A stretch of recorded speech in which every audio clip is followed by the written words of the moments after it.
Oh my gosh. You are Truly, such a gift. you brought such light into the room. Thank you very much. We appreciate for coming you. into this room. It's been a pleasure working with you. It's been a pleasure spending time with you. It's been a pleasure getting to know you. Thank you for that. Yours is pink. It's lovely. Yeah, it is, isn't it? It is actually. We love you very much. That's lovely. This was really fun. We won't have to miss each other. Miss each other. We won't have to. We love, Nice to like, see you. we're always texting. Yes. We're together. We see each other. Thank you. Nice to see you. What am I even watching? Hi, my name is Sydney. Welcome back to hell. And just a quick note before we do the video, this is the last week that you can use the code We Don't Waste on my tea website for 50% off the flavors Emerald Green and New York Breakfast, because as you guys know, these teas are expiring, although tea doesn't really expire. And it's also the last period for a little while that you can get the flavor Emerald Green, because I don't know when I'm gonna be reordering that. So if you like real green tea, or specifically my green tea, now is the time to get it, because I don't know if it will be coming back. I'm just trying to be honest with you all. Anyway, that is all. Obviously check out the website, lots of yummy flavors on there, and let's do the video. So I'm not gonna lie to you all, I genuinely don't know how to introduce this topic. Or this video. This moment lives rent-free in my head, and if you don't know what it is, I'm sorry that I'm gonna have to be the one to tell you about it. There is something seriously and observably wrong with the cast of the film Wicked, and its now sequel, Wicked for Good, which is set to hit theaters on November 21, 2025. If you've been around this channel for any length of time, you already know that I think that most celebrities, by and large, are incredibly unhinged people. I don't know, man. I was banging 7-gram rocks and finishing them because that's how I roll. I have one speed, I have one gear. Go. Why? I'm transgender and I'm binary and I don't want to be searched by a man. Why? My mother has all my baby teeth in her underwear drawer. What? Seriously? Yeah, she never told me that, but I found them there once. All right, I'm gonna need you to stop. But somehow, for some reason, the cast of the Wicked movies have shown us that it is in fact possible to extend beyond Hollywood's usual bizarreness. I didn't know that was happening. So let's check in to see how everyone is doing. Yeah. Well, okay. That well. For those of you who don't know, or who are thankfully not familiar, singer Ariana Grande and Cynthia Erivo starred in both of the Wicked films, alongside actress Michelle Yeoh and Jeff Goldblum. Wait, he's in this? I love him! Yeah, but your scientists were so preoccupied with whether or not they could, they didn't stop to think if they should. But unlike the usual criticism that people have for Hollywood film and television these days, the commentary here is more about how the cast of these movies are getting stranger and stranger, and more skinny. To the extent that people are sharing side-by-side pictures of how Grande, Erivo, and Yeoh used to look before they made like a blood pact with Satan. Or whatever the hell is going on here. Why does everybody look emaciated and scared of food? Anyway, anytime I see really anybody from the Wicked cast doing an interview, someone's crying. And I hope you will be there for the rest of my life. I will be. And I hope you will be too, and it's been the privilege of my life. Or comforting somebody else. Was fierce in the protection, fierce in keeping the energy. Not an attempted finger hold, or saying so many words that have so little meaning. When you watch enough of this, you want to blow your brains out. Both disappeared in your roles. Thank I you. did not see Ariana, I did not see Cynthia. I saw Glinda and I saw Elphaba on screen. You were remarkable. Thank you. And a lot of that comes from the physicality, the eye. And the bizarre behavior has continued during the latest press tour leading up to the 2025 film's release. Grande and Erivo's bond is clearly super tight. They've talked about being trauma bonded from the intense filming process, but their actions often veer into this hyper emotional, touchy-feely, almost performative territory that is deeply uncomfortable to watch. These videos are genuinely so weird that I don't know what to do with myself. When you watch enough of these two together, you realize that the simplest, least profound, least interesting questions bring about these absurd overreactions where they act as if every single thing being asked of them or being spoken in their direction has some alternate meaning that just means something to everybody. I don't know. Let me just show you. During the Paris premiere of Wicked for Good, the pair were asked to describe each other's auras, and the whole thing is just, I don't even know. If you had to describe each other's aura, what color would it be? That's a nice question. An aura. Yellow. For me? Sunshine. Yeah. Oh, thank you. And like also, I think there's also purple. That was very good. I see like a ciel bleu, you know, like Thank aqua. you. Wow, and I'm like, so moved by that response. so specific, This isn't is it? so... Sorry, it's very specific. And like sunset orange. Thank you so much. Yeah, thank you for that. Yours is pink.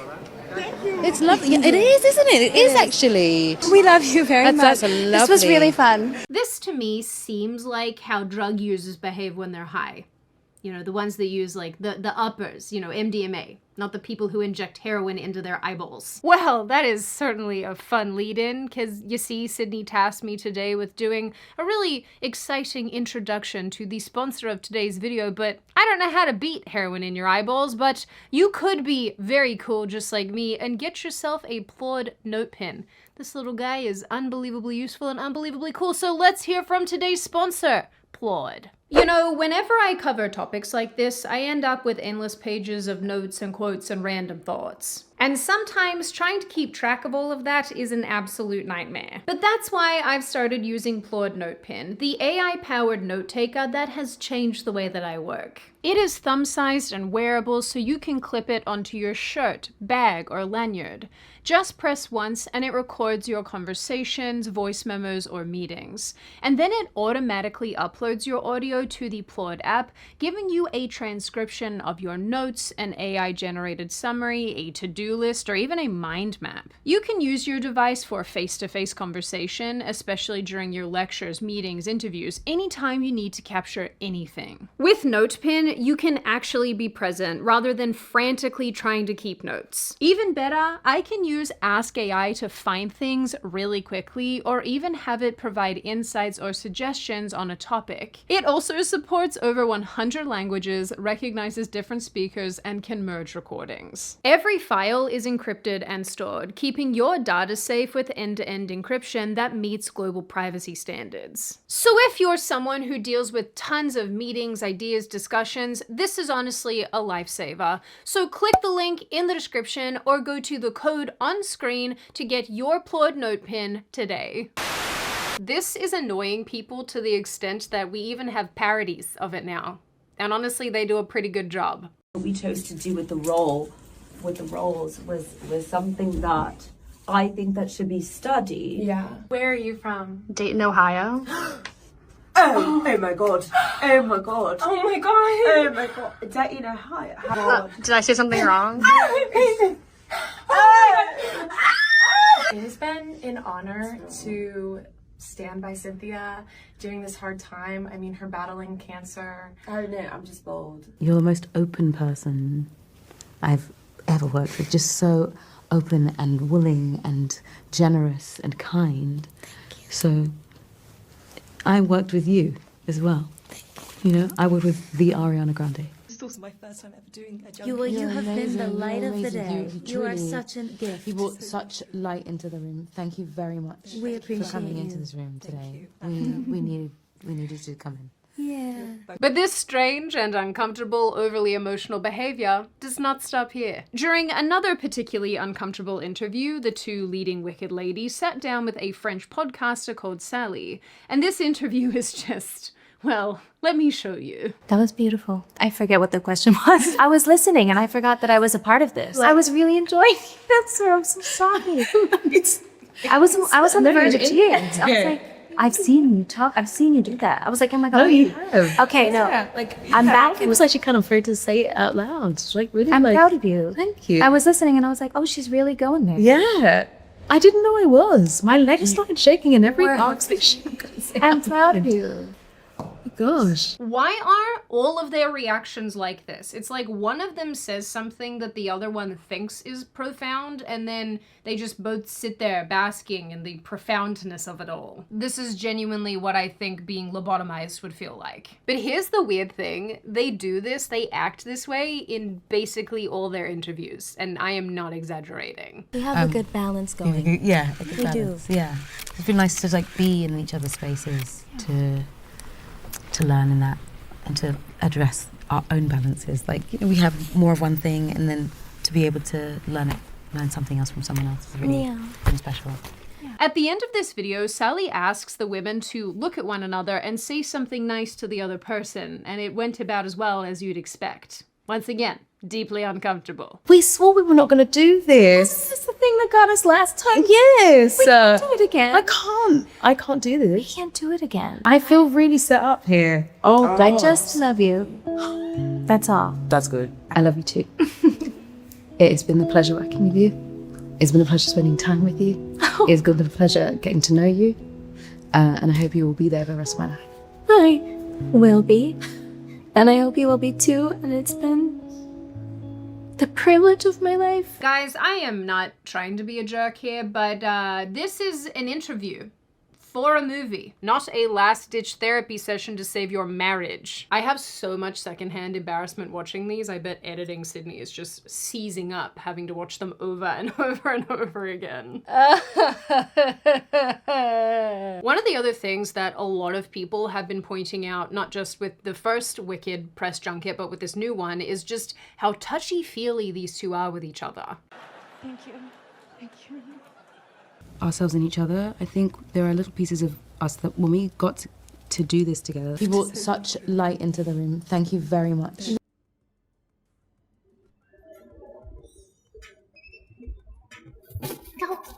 I had to remove the music and really most of the audio for copyright purposes, but yes, that is Ariana Grande trying to shoo away a helicopter flying above them so that her friend can cry in peace. This is just so stupid, man. Put a fork in me now. I am done. I think part of the reason this also gives me the ick so much is because I admit I am a reasonably unemotional person out in the world, like with friends and family, different story, but you know, in the public sphere, it's like watching people performatively have feelings like they do on TikTok and whatnot all the time. I just think, keep that to yourself. Be professional. None of this is professional. What are we doing? Have you seen enough though? No, you haven't. Let me give you some more. Anyway, in a group interview from early 2025, producer Mark Platt excitedly grabbed and shook Grande's arm. She seemed confused, and Erivo immediately reached over and pulled Grande away. She treats her like she's soothing a trauma, cradling her arm, resting her head on the arm, and then kissing it. I have watched these clips a lot of times now, and it doesn't ever get any less weird. And in a shocking development that will in fact surprise none of you, this is actually a pattern of behavior, with Erivo acting like this towards Ariana Grande quite frequently, whether that is picking up her dress while she is walking, or when she's being hugged by a fan, Erivo pushes this guy away, which, like, honestly, fair enough. This guy should never have done this, and I can see how alarming this would be. But also her response is just very immediate and very, protective. Even in this resurfaced clip from 2024 on the red carpet, Erivo stops Grande mid-sentence to fix her necklace while Grande awkwardly keeps trying to speak. Been through this press tour. Something's bothering her. She's gonna fix something. I know. She's getting the fixing itch that Cynthia Erivo gets. It's not there. Oh, thank you. Yeah, because the thing. This, to me, just with my experiences with possessive people, really comes across like a bit of a peeing on your territory type thing. I don't think that's me reading into the behavior. I think that's what's happening here. Because why would you do this? Mid-interview. Apparently, this fixing itch pops up a lot because why are you messing with this woman's appearance all the time, bro? I'm honestly so mad at myself right now because I found this genuinely hilarious clip where Erivo is like dagger eyeing a bottle of water that Ariana Grande is trying to open and struggling to open, and Erivo's looking at it and giving it like a death stare, and I can't find it now. I didn't save it because I'm not smart, but I wish that I had, because you guys just would have been like, So in light of that, have some more finger touching instead. Over and over again, we see them clutching desperately for one another in interviews, finding excuses to touch one another in oddly intimate ways and often in inappropriate times, like during a red carpet interview. Producer Amy Poehler, which I'm probably saying wrong once again, pointed this out recently on her podcast with Grande. So you guys just physically checked in. Like, it's really sweet how you touch each other. You like to touch like, in a non-sexual way. God. And it is in a loving way of like supporting each other. Yes. You like to hold each other's like hands and be there for, it's very sweet. Yes. You like to do that with people. Am I wrong? I do. I am very... I channel a lot of energy through my hands. Yeah. And so I'm always holding a hand. I'm always like squeezing a something, as you've learned. I mean, at least Ariana Grande is acting somewhat normal here for once. Maybe? So it's pretty clear to anyone with eyeballs that these two have cultivated a very possessive, codependent type relationship. To the extent that when Erivo said that she wouldn't be doing interviews at the film's New York premiere due to laryngitis or something like that, Grande decided not to do them either. In solidarity. But all of this weird behavior has been going on since the start. Since the Wicked film's release in 2024, the interviews that everybody seemingly has given have been a what the frick goldmine for us people, because what the frick?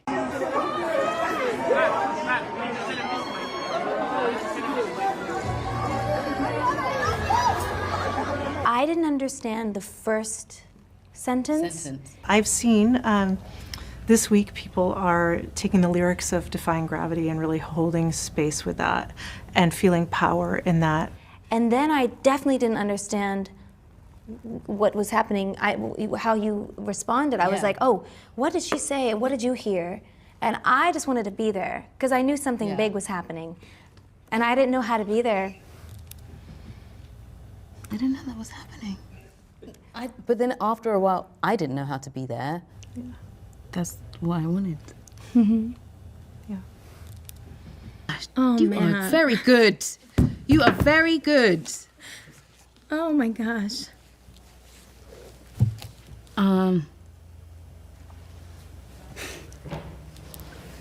Well, yeah.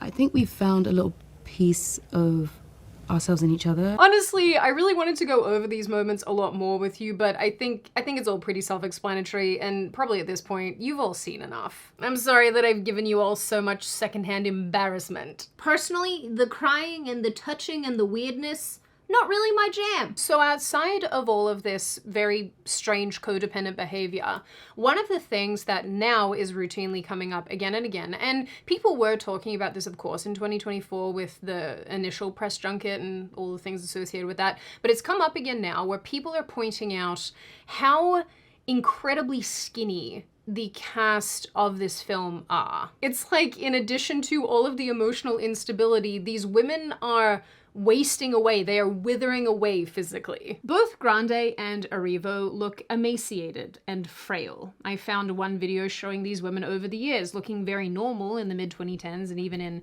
sort of 2020-ish, but getting extremely skinny when Wicked started filming. But what I think has shocked so many people recently is how Michelle Yeoh looks. These videos that I have on screen are from recent interviews, and she looks so emaciated. Like, girls' bones are sticking out in all directions, and not in the like, I'm a super fit person, I go to the gym sort of way, in an I'm afraid of eating food sort of way. One of the things that I really dislike about fan culture kind of sort of is happening here, which is that when you like something or like a person or whatever, you sort of overlook their objectively obvious flaws or things that are quite wrong with them. And in this case, a lot of fans that I've seen of Wicked and the women involved in this are like, no, there's nothing wrong with anybody here. There's nothing wrong with how they look. You know, no one has the right to comment on anybody's bodies, but it's like, these women may snap and break and fall over in the wind. A gust of wind may send them flying. Like, popsicle sticks. Like, I don't know if there was some kind of hostile working environment, but Erivo and Grande talk about filming this movie like they did a stint in Afghanistan. It was very painful. It's funny because you know that you're performing, of course, you're acting, but your body doesn't quite know the difference, so that grief kind of comes home with you, and it was just kind of a very cloudy few days, and then... It felt really like foggy. Yeah, almost, I was out sort of out body. Out of body. But yeah, it feels real to our bodies and to our hearts. And I honestly have no idea what to make of this. This is almost worse than the academic flim-flam. This is like emotional flim-flam. Emotional instability flim-flam. And like I said, it is incredibly annoying how many people are acting as if this unhinged, bizarro behavior is in fact normal, when it's not, I'm afraid. These two in particular act like capital people from the Hunger Games, totally out of touch with normal people. And quite honestly, a lot of this feels forced and fake. And to be honest, I have no issue with people getting emotional or being real about their experiences, but these two seem to be performing this sort of like sapphic love scene every time they're on camera, where they diarrhea their feelings all over the place. Something else that I just quickly want to make note of is that it seems like everybody's personalities, but more specifically Ariana Grande's personality, changed when being cast in this film. Obviously, to make this video, I watched a ton of interviews, and with Ariana Grande specifically, before being cast as Glinda the Good Witch, she was very normal. Or, you know, like as normal as a celebrity can be. In other interviews, she talks completely normally. She sounds like a normal human being. But in Wicked interviews, she puts on this almost airy, girly, kind of voice. And I think what's strange, I'm going to do a side-by-side for you in a sec, but I think what's really strange is that when she's by herself, she doesn't seem to do it. But when she's around Cynthia Erivo, that's all she does. That's how she speaks. My favorite movie was Best in Show. Yeah. From a really young age. Which is so strange, you know, to be a child and to really love that. I don't know, I was really young. Well, you have been the light of the day. You are such a gift. You brought such light into the room. Thank you very much. We appreciate for coming into this room. And to the annoying naysayers who are fans of this woman, who are like, oh, she talks to that register because, you know, it helps protect her singing voice. Yeah, okay, Simon. Okay. So, to reiterate, something really weird happened on the set of Wicked, on the set of both Wicked movies. And what that weirdness was, I don't know. The movies are weird, the franchise is weird, Ariana Grande and Cynthia Erivo are weird. I also want to reiterate, or at least make for the first time, a point that I wanted to make in my video, my latest video about Pedro Pascal that I didn't add because, I don't know, I guess I'm not that smart. Anyway, in the context of Pedro Pascal, and I promise this relates back to Wicked, but I will get there in a second. Be patient, Simon. Patience is a virtue, or so I am told. In the context of Pedro Pascal, I am of the belief that audiences, viewers, young women in particular, are being conditioned to overlook very obvious red flags in this guy because he is being pushed onto them by the media as this symbol of masculinity, that his obviously creepy and weird behavior is somehow actually fine because it's justified by this, this, this, and this. I don't think on a long enough timeline or on a long timeline that that's a good thing, that you're conditioning women out of their automatic responses to people. And I think something quite similar is happening here with relation to Wicked and the women who are participating in this movie. I think that this obviously disordered behavior is being painted as sweet and cute and emotional and loving, when in actuality, I think everybody here has an eating disorder and a boatload of emotional instability. Personally, and granted, I'm a fairly unemotional person, so you guys are welcome to disagree with me, I don't think it's normal to act like this publicly. I don't think that this is how actors and actresses should be behaving during press interviews, acting as if every single question asked of them is some profound, wonderful thing that they have to treat as like it's a little baby kitten, like a little baby kitten that just gotta take care of. Crying every 8 seconds is not normal. Getting the interviewers to cry along with you, also not normal. I don't know, guys, maybe I'm just burned out on all of the like performative, empathetic, emotional behavior that we've been seeing over the last number of years, and I just think, can you just be quiet and advertise the movie like a normal person? Because who is this appealing to? Maybe I am not the target demographic, that's entirely possible, but I did see Wicked on actual stage and I loved it. I thought it was amazing, and I'm just really getting the impression that maybe the adaptation has been a bit weird. I don't know, I could be wrong. Like I said, and just to reiterate, the bottom line here is that something very strange happened on the set of Wicked, of both films, and something strange is continuing to happen now. And I think that anybody who's being honest, who has eyeballs, can see that. I'm not so sure that modeling this kind of behavior to young fans is particularly good or normal, and I'm not so sure that acting like this during press interviews is particularly normal either. And in the end, I don't think we're ever gonna find out what the heck is happening between these two women or why they're behaving like this to each other, but it's very clear for, like I've said, anybody with eyeballs, that something incredibly weird and not right is going on here. Now on that note, and before I open the floor to all of you, this is just a reminder to check out Plaude using the link in the description.